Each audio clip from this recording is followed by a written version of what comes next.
In today's conventional warfare, air superiority is vital to armies and navies. Aircraft, missiles, and airborne troops wage war from the skies. The origins of aerial warfare can be found in the ancient world. Extraordinary kite bombers soared over ancient cities. Rocket-powered missiles preyed on enemy ships from the air.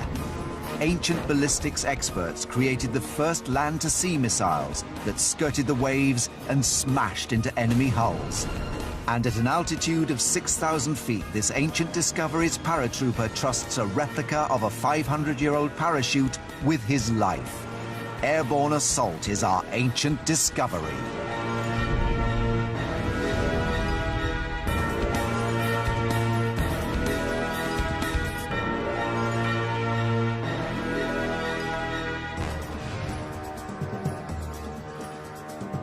The medieval city was more than just a dwelling place. It was a fortress defended by monumental walls and towers. Some, like the great city of Constantinople, now known as Istanbul, had a series of walls and ditches. Others had single walls so massive they still stand after thousands of years. Attacking a well-defended city was a long and difficult process. Every tactical or engineering advantage was explored and exploited. Some ancient military innovators dreamed of attacking enemy fortifications from the sky.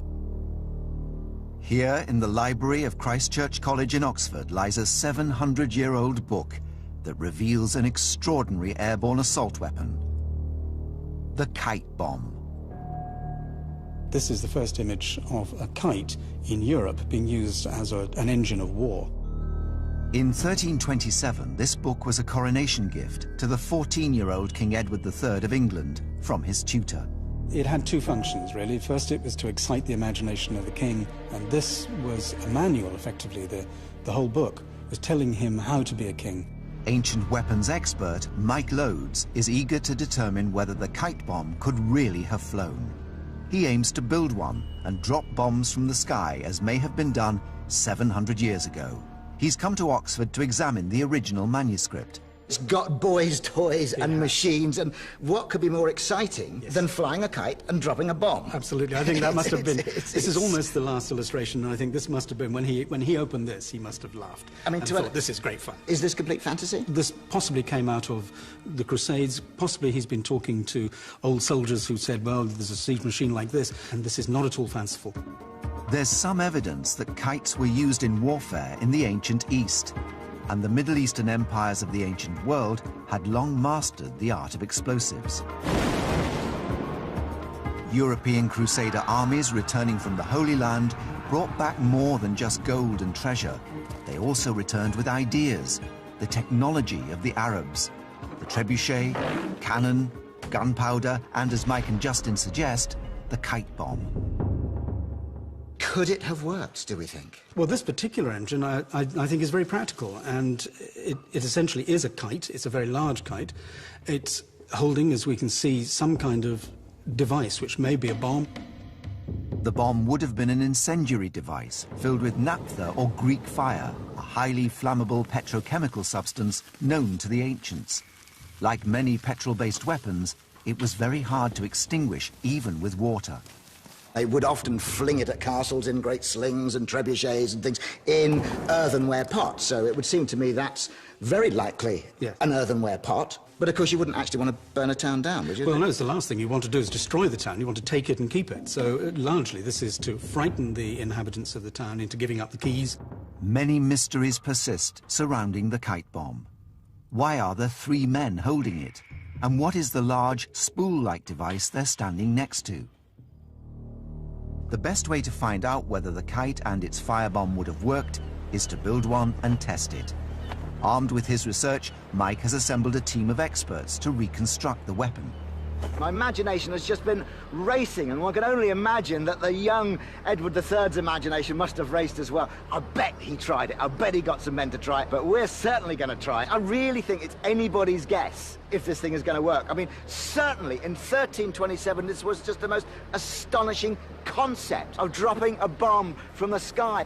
Based on their knowledge of medieval technology, Mike's team has recreated in detail the world's first aerial siege weapon. What I love about what you've done here is you've filled in the 3D bit, because all we've got in the picture is this two-dimensional post. It's obviously there for a function. We know there are 3 men involved, and we can get sort of correlate how much power they're going to be generating. So, I mean, we can get some idea of how substantial the whole thing needs to be. Because I think that's what the artist is doing with the picture. With his 3 men straining, he's saying this is an incredibly powerful weapon. And he's trying to sell the power of the thing with the props, with the men, and with this. Martin Lester is a specialist kite maker. But what I love about this is it looks exactly the same as the one in the drawing. And what sort of surface area have we got here? It's about 30 square feet. It's about 7 foot high, 5 foot wide. The cloth for the ancient kite would have been silk and the wooden struts willow.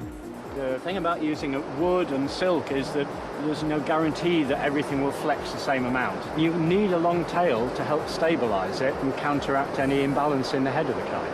I'd quite like to see it up there. Let's do that now. What do we have to do? Well, I've got the line tied on.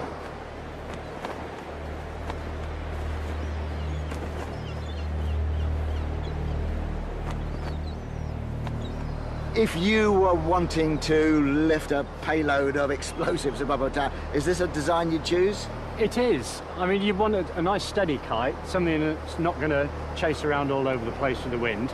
Well, it is a very well-behaved kite. And with the long... It's being obedient. Well, the long tail just helps steady the whole kite. That's the deal of the tail.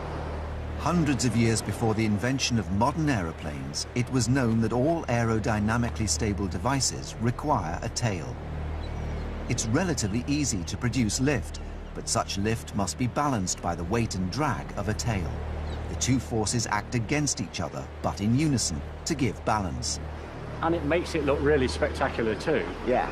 So, is this, do you think, just a spool to wind it in when we finish, or could it serve some function? Well, I mean, if the wind's pulling really hard, you're not going to be able to hold this by, a couple of people wouldn't be able to hold this. So you'd need a capstan, which takes all the main pull, and then you don't need so much tension on this side. If it was going 20 miles an hour, I wouldn't be able to control this by myself. The weather turns and it begins to rain, but Mike and the group continue with their experiment. What looks like a double string in the original illustration has led Mike to believe that the ancient kite bombers may have threaded a second string through a brass ring on the kite. This second string would have hauled the bomb up to arm the device. The bomb casing is made of earthenware. It contains 4 pints of flammable agent with a total weight of 5 pounds. Though kites can fly in the rain, there's one weather condition that will defeat every kite on Earth. The wind's just dropping too much here for us to be able to do this at the moment. And this obviously would be the frustration, that kites are completely dependent on wind.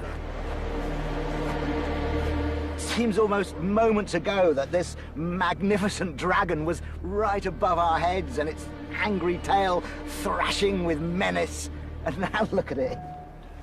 Clearly, if we were on a battlefield, kites are not great because the army will have gone home before we can use it. But on a city, well, you can just wait for a windy day, and we're going to hope this wind picks up. At last, as the light fades, the wind returns and the kite bomb can be armed. The illustration suggests the young king and his men would have threaded the second string through the brass ring and hauled the bomb skywards. Then they would have walked the kite over enemy city walls. The release mechanism of this complex machine is a simple blade. The string is cut. The rest comes down to gravity.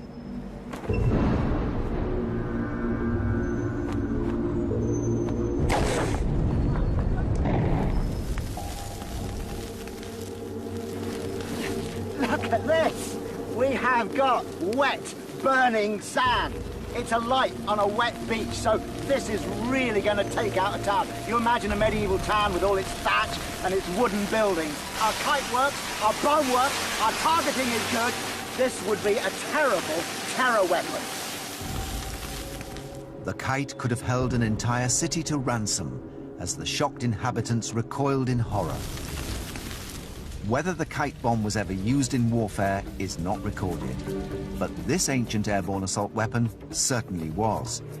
It was designed to attack not cities, but ships, and was one of the most successful weapons in an important war.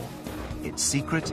It bounced its deadly cannonballs over water, straight into the hulls of enemy ships.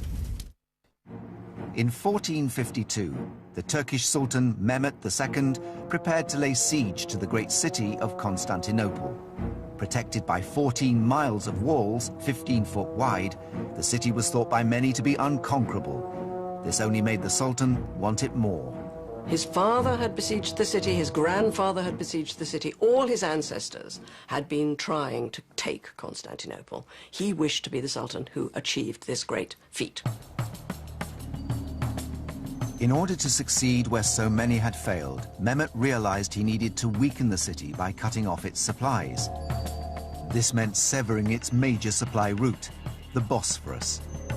Constantinople is situated with ideal connections by sea to the Mediterranean, to the Black Sea. So its water routes were vital to its prosperity and vital to its security too. Mehmet immediately put his plan into action. He decides to build a major fortification to cut shipping up and down the Bosphorus. At the channel's narrowest point, he built a castle called Rumeli Hisar, opposite the older Turkish fort of Andalu Hisar. Together, the two fortresses could control all traffic through the strait. To prevent ships passing through, Mehmet relied on his cannon. A familiar sight on the battlefields of medieval Europe, the cannon was a powerful weapon that could fire a stone ball up to 3,000 feet.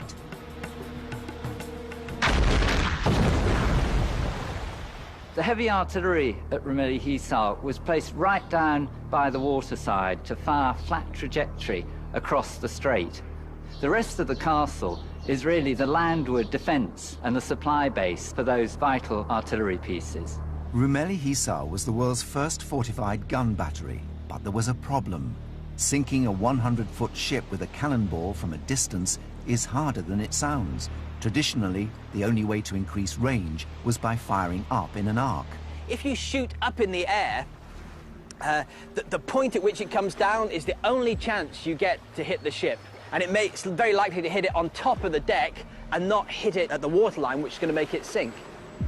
A clue to how the Turkish gunners may have solved this problem lies in a mysterious eyewitness account. The document describes the balls being fired in a way never seen before. They hurled immense round stones that went along the surface of the seas as though they were swimming. Some believe this is evidence the Turks discovered the art of ricochet. This modern ballistics tactic was employed by the RAF in the Second World War, dropping bombs in such a way that they skipped across the water and destroyed Nazi dams. The tactical advantage that you get from bouncing cannonballs is that you can hit ships with good reliability at extra range. If you can bounce it, you can go a long distance and hit the ship on the side, maybe near the waterline, and you're very likely to cause a cataclysmic injury. But could the Turks really have pioneered this destructive tactic 500 years earlier than previously thought? At an army testing range in Denmark, physicist Michael de Podesta and artillery expert Peter Vemming are finding out. The key thing that would have made it novel was the speed with which you could project such a large thing. That's unique to gunpowder. You can't do it any other way. The next thing is you need a low angle. If you're lobbing it up in the air and lobbing it down, that will never work. You've got to be low to the water, good, fast initial trajectory. To investigate this principle, Michael and Peter use a replica cannon from the same era as Mehmet's bombards.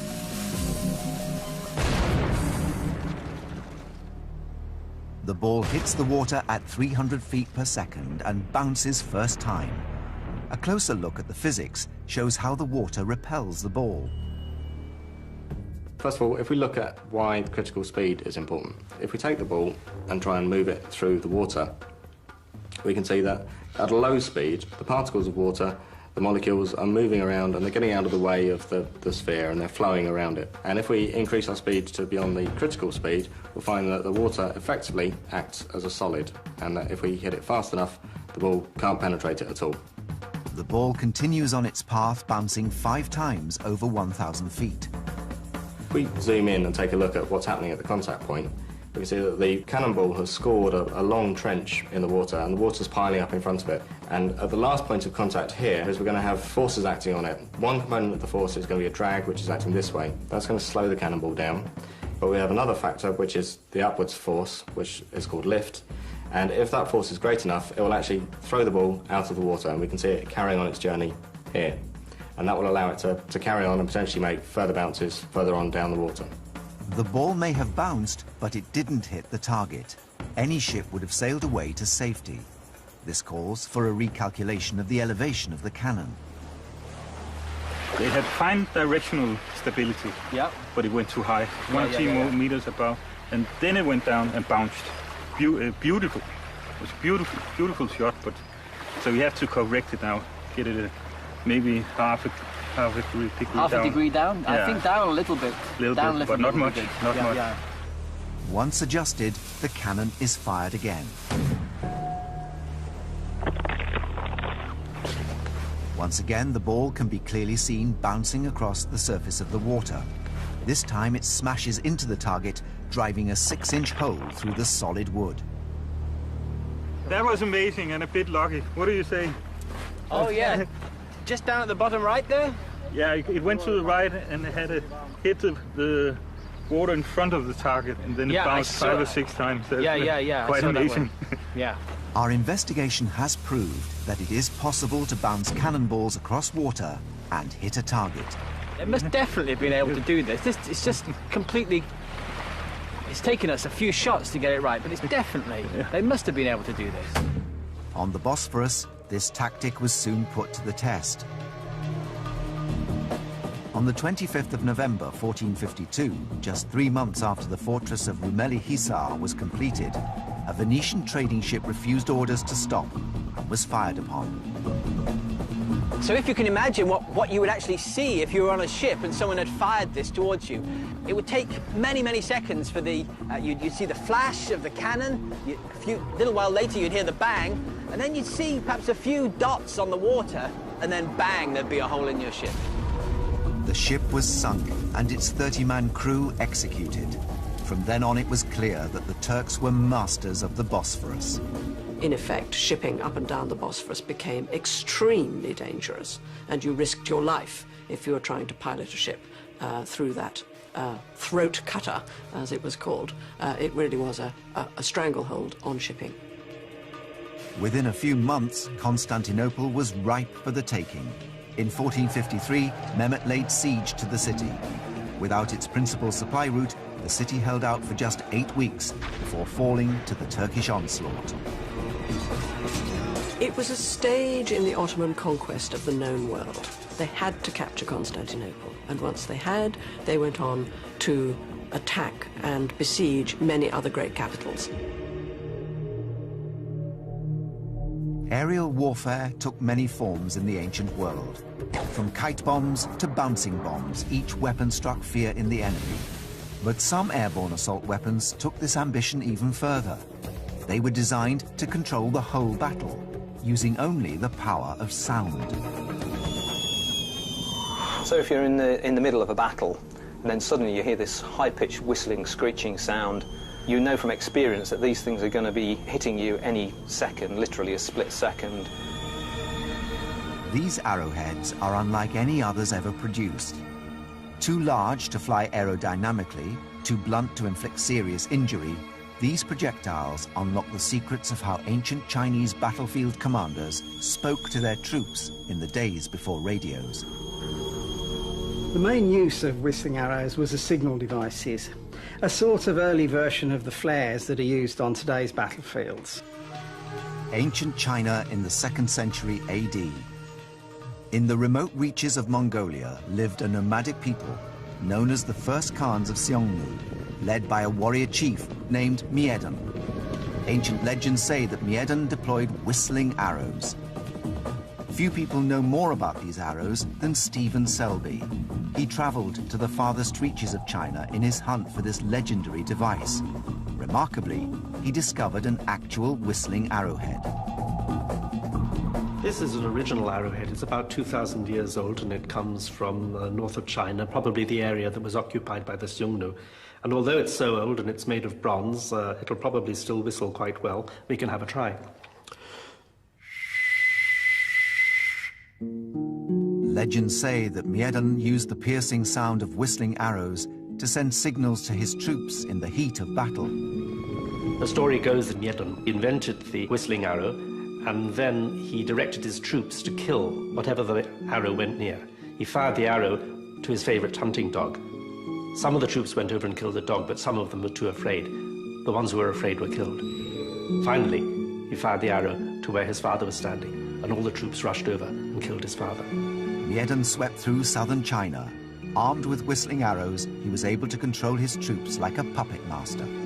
For the general on the battlefield, he couldn't be in the thick of the battle. He had to be at a high location overlooking the formations. The stories say that Miedan could send signals to troops up to half a mile away. But could a bronze whistle like the one Stephen found really make enough noise to be heard above the clamour of battle? Well, I've spent a lot of time making pipe organs and making whistles and pipes of various sorts. So this was actually quite an interesting challenge to work out exactly how these things operate. And basically, it's like most whistles. We've got a sound chamber. These can be quite small, which will give a very, very high-pitched shrill sound. The bigger they are, the lower the pitch will be. Richard has been able to work out how the sound is produced. The air is rushing over that hole there. It's hitting an angle, which is this little device we call the fipple. The air is caused to move inside the fipple, causing a build-up of pressure on the inside. Air rushing through the hole in a whistle pressurizes the air in the chamber. This causes the molecules to vibrate rapidly, creating an audible sound. In a whistling arrow, the vibrations are so vigorous that the sound is heard as a high-pitched screech. Could this ingenious application of basic physics produce a loud enough sound to change the tide of battle? At Cranfield Weapons Testing Facility near Swindon, Stephen Selby will put the whistling arrow to the test. He's rigged up a decibel meter to gauge any change in audio level. We've fixed up this sound meter here, and it's on the wall just at the place where the arrow is going to fly past. And it'll continuously measure the sound, but when it reaches the loudest level of sound, it'll just freeze there, and then after the test, we're going to be able to read off what the maximum sound level was.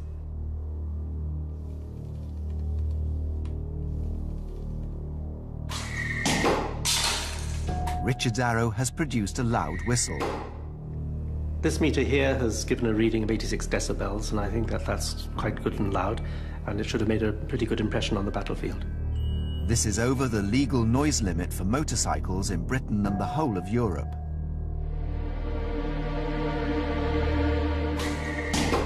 But Miedan did not stop at sound. Sometimes what they did was they'd use a whistling arrow, and round this they would wrap cotton or hemp or something of that nature soaked in oil, set fire to it, and then fire the arrow to the point of pressure where the archers needed to fire to. Most military systems have a backup known as redundancy. Thus, Miedan complemented the whistle with a visual cue: fire. I think it would have really made an impression on the battlefield. You could definitely hear that a long way away, and with more time travelling further, I think it would have been a very good signal. Our experiments have shown how these arrows both unnerved the enemy and revolutionized the way troops are commanded in battle. A battlefield is terribly confused. It's terrifying. Even before firearms, there was smoke. There would be dust. There would be rain. There would be mist. All sorts of confusing situations.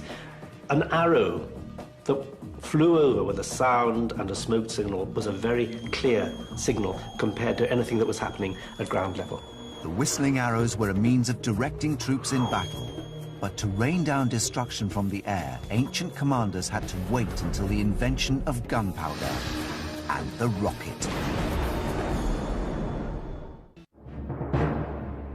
It was a device that struck fear on the battlefields of medieval China. A winged bird flying at a speed unseen in nature. It was called the Magic Flying Crow. The fact that an explosive charge was carried inside the flying crow and was intended to be detonated suggests that it was originally conceived as a weapon of mass destruction. The magic flying crow is described in an extraordinary ancient Chinese text dating from the late 14th century, the Fire Drake Artillery Manual. It is basically the model of a bird, complete with wings and tail, propelled by 4 rockets. These drive it into the vicinity of the enemy and then ignite an explosive charge inside the device. So it's an early version of a modern artillery rocket. Were the Chinese the first to develop effective military rockets over 700 years ago? Did they have the technology? Modern rocketeer Ben Jarvis is investigating stories of what could be history's first rocket warheads. He's recreated a magic crow using the precise dimensions and descriptions in the Fire Drake Manual. The wings of the crows would have been made out of a lightweight wood such as balsa wood or basswood, and they probably would have carved them to give them a slight aerofoil. The purpose of this would have been to actually allow the crows to glide for a greater distance after the rocket engines had stopped burning. Ben has unearthed evidence of an aerodynamic design. It's quite impressive that they were actually able to realise the importance of having a tail in order to aid stability. The ancient Chinese engineers powered their device with a mixture they called fire chemical, that we know as gunpowder. It was the Chinese who originally invented gunpowder. It's actually a fairly simple combination of saltpeter or potassium nitrate mixed with sulphur and charcoal. The Chinese developed an ingenious technique of transforming gunpowder into rocket fuel. This is a simple gunpowder rocket engine. When compressed under high pressure, gunpowder becomes basically like a solid block, and it can then be lit and it will burn from one end to the other in a controlled fashion rather than just going bang. Computer scientist James Dean has modelled how this explosive fuel was able to power the ancient Chinese rocket, based on the specifications in the Fire Drake Manual. Let's take a look at an ancient Chinese rocket and see how it might work. Here you can see there's a body of a rocket, and contained within it we've got some solid fuel. And the principle is that when we ignite the solid fuel, it's going to very rapidly create a lot of gas, which has a much higher volume than the solid fuel that we started with. So if we take a look back at the wider scale, we can see the rocket body, and let's see what happens when we ignite the fuel. And you can see that it's producing a lot of high pressure inside. And so effectively the body is pressing on the gas and ejecting it out the back. And because of the principle of every action having an equal and opposite reaction, the gas in turn applies a force to the body, which is what accelerates the rocket and makes it travel off in a straight line.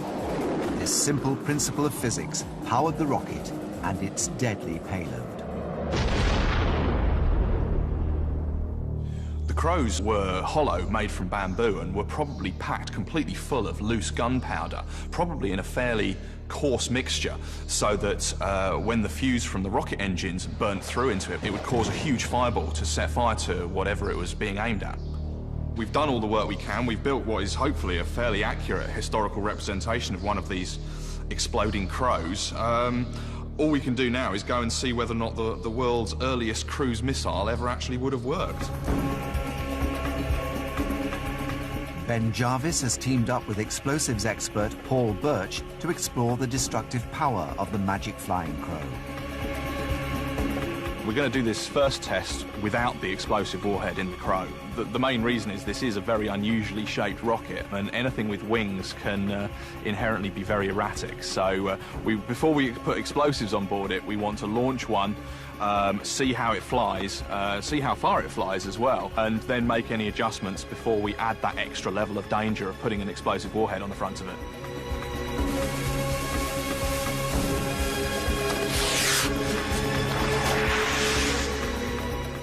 Test flight reveals serious problems with the rocket's structure.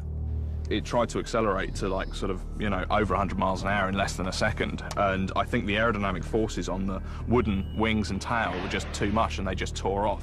The ancient Chinese had many years to lots and lots of gunpowder to experiment with to get these things to work. So given that was our first test, it's not surprising that it wasn't 100% successful. Ben hopes that less powerful rockets will be more stable. Each engine now holds only half the amount of gunpowder as before. He prepares for a test with a full explosive payload. He set up a 20-foot wide target 140 feet away. We think with these more gentle engines we're now using, we should actually get a proper straight flight.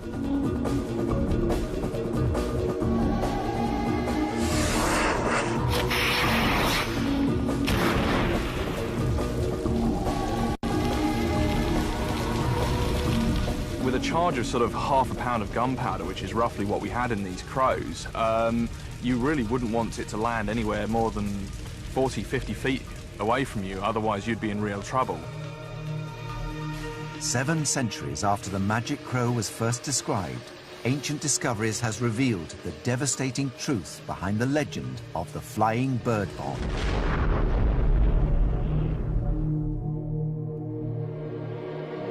All the devices we've investigated so far have been distance weapons, but wars are won by men on the ground. No airborne weapon can match the intelligence and versatility of a paratrooper. The airborne assault warrior relies on the parachute to enter the battlefield. Ancient Discoveries delves into the mystery of the first known parachute, with the ultimate test of ancient technology at 6,000 feet. And we'll explore the fundamental principle of the parachute by dropping a man from the sky, holding only an umbrella.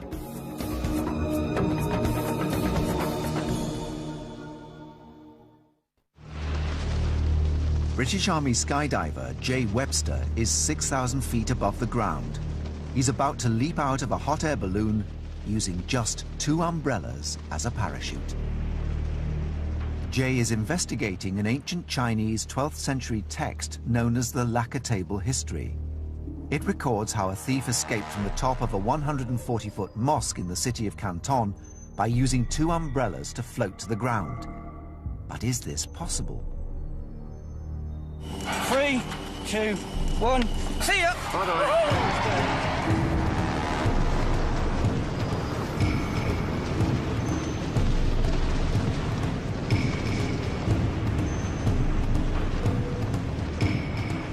After descending 100 feet, Jay's forced to deploy his backup parachute as the umbrellas collapse.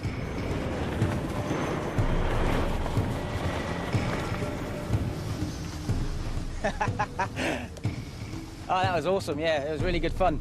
The umbrellas lasted a real lot longer than I thought they would. The main reason the umbrellas worked for 100 feet is because they were able to create drag or air resistance before collapsing under the extreme forces at work during the 120-mile-per-hour descent. By creating a force opposite to gravity, the umbrellas slowed down Jay's descent. This is the principle that underpins modern round parachutes. It may well have saved the Chinese thief's life when he leapt from the top of the mosque. But this was not man's only attempt to conquer the skies. In 1617, the world's first known successful parachute test was carried out from a 4-story building in Venice. The parachute was built by Croatian inventor Faust Verancio. Hardly anybody's heard of him, and it's only now that this has come to light that, realistically, I think that he deserves a lot more credit. Yet much mystery and intrigue surrounds this extraordinary milestone in man's quest to conquer the skies. Although Verancio left a clearly printed diagram of his parachute, he makes no reference to the materials he used or how they were attached to each other. This has led many researchers to doubt the claim that Verancio was history's first parachutist. The search is on to understand how Verancio could have succeeded where other ancient inventors had failed. The greatest Renaissance inventor and artist of all was Leonardo da Vinci. In the 15th century, Leonardo imagined and sketched what is generally considered to be the first design for a parachute. But there's no evidence that Leonardo ever built or tested his parachute. It simply remains a design confined to the pages of history. A century later, Verancio set out his own design for a parachute, possibly influenced by Leonardo's sketch. Whatever drove him to do it, possibly he might have seen somebody jumping from a burning building. which would have not been a very pleasant sight, and that might have inspired him, because there would have been some sort of inspiration to develop this. So there must have been a need. He wouldn't have designed it and built it and jumped it just for the hell of it, I don't think. I think it would have been there would have been a need. And I think that his only experience of people coming from great heights would have been a bad one. So I think that it would have been with a lot of trepidation. Using the illustration, leading skydiver Ray Armstrong and parachute rigger Alex Flint are attempting to recreate and test the Verancio parachute. One of the biggest challenges was the simplicity of the drawing and how small the drawing was that we had to work from, and trying to second guess how it would have been constructed. For example, we knew that he jumped it and that he survived, so therefore there were certain things that would have to be in place. The thing would have to remain in one piece by the time it hit the deck. In the 17th century, Verancio would have faced the challenge of finding strong but lightweight materials. Based on the sketches that were available from Verancio, we saw that it was essentially a wooden frame with a fabric covering. The bamboo, we've decided to go with that because it's light and strong and would have certainly been available at the time. For the fabric, the team has decided to use habutai, a type of silk that's lightweight and strong. It's comparable to the silk that would have been available to Verancio in the 17th century. But they need to use a sensible and reasonable interpretation for what the design does not explain. The problem that we'd have is if we were to lash it to it, which some people have interpreted that it was just almost sewn to the edge, then it would have point loading, which would weaken the parachute, and potentially it would then start disintegrating during the descent.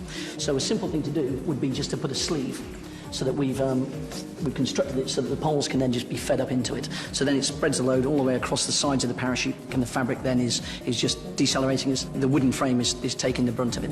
According to historical sources, Verancio successfully landed his parachute from 4 stories up, a height of around 200 feet. But if our skydiver is not successful, he could be killed. The solution is to test the parachute at a much higher altitude, so our jumper will have time to open a reserve. The goal is to see if the chute lasts the 200 feet necessary to have landed Verancio safely on the ground.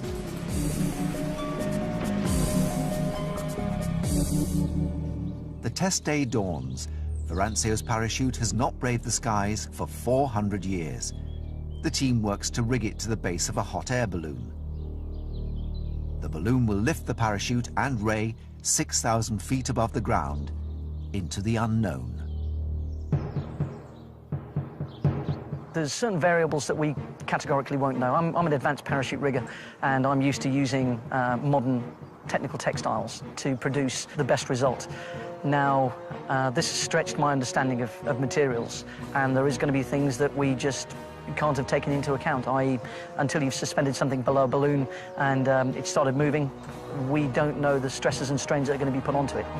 Ray's safety will be in the hands of Alex, who's responsible for rigging the parachute to the base of the balloon basket. We haven't had any opportunity to test the equipment, the bamboo canes that form the structure of the parachute. It's a natural material. We know it's strong, but it's difficult to quantify its own strength because it is a natural material. 400 years ago, Verancio had no idea if the parachute would break his fall or disintegrate and send him plunging to his death. There are so many things that could fail. Hopefully we've covered everything. The team's major concern is whether the silken bamboo frame will stand up to the forces of drag. The real test of this parachute is if we can drop and fall for 5 to 10 seconds with it staying intact, then it has been a success, because that would have been enough time to slow the descent down so that he would have survived. The most critical part for the team is the initial takeoff. We have to get the balloon off the ground, get the parachute under the balloon, and then Ray under the parachute. Before every jump, I do get a bit nervous.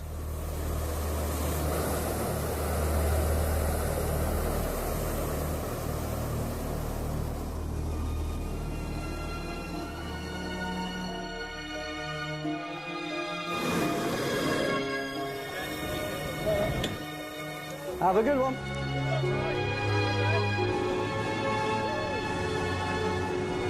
The balloon takes 12 minutes to climb to 6,000 feet.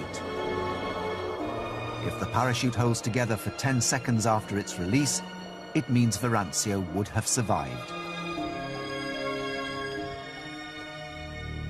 The moment of truth has arrived.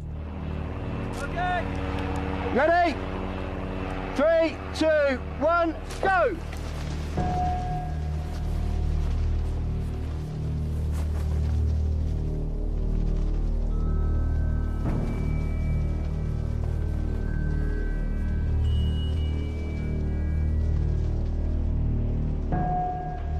Despite the team's fears that the parachute would disintegrate after 10 seconds, it's still intact after descending for a minute. But can Ray safely land the Verancio design? Suddenly, Ray hits a problem. The wind is blowing him away from the drop zone towards a housing development. The parachute is at the mercy of the elements. For his own safety and that of the people on the ground, Ray has no choice but to hit the release and deploy his reserve chute.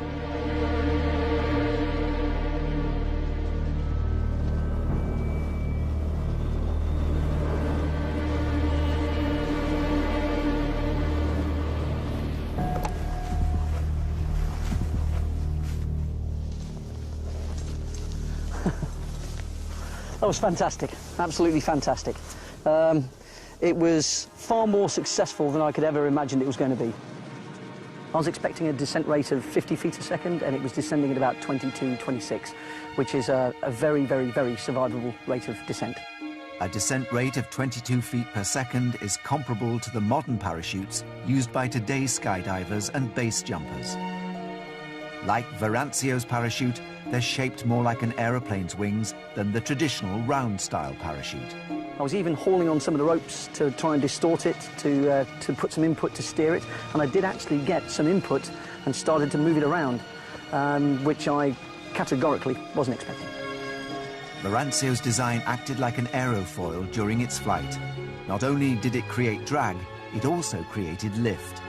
I was even expecting it to start falling apart in the air, but it didn't.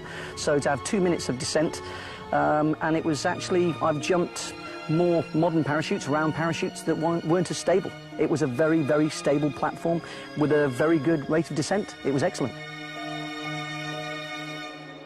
Ancient discoveries has shown that throughout history, military commanders have coveted the destructive power of airborne weaponry.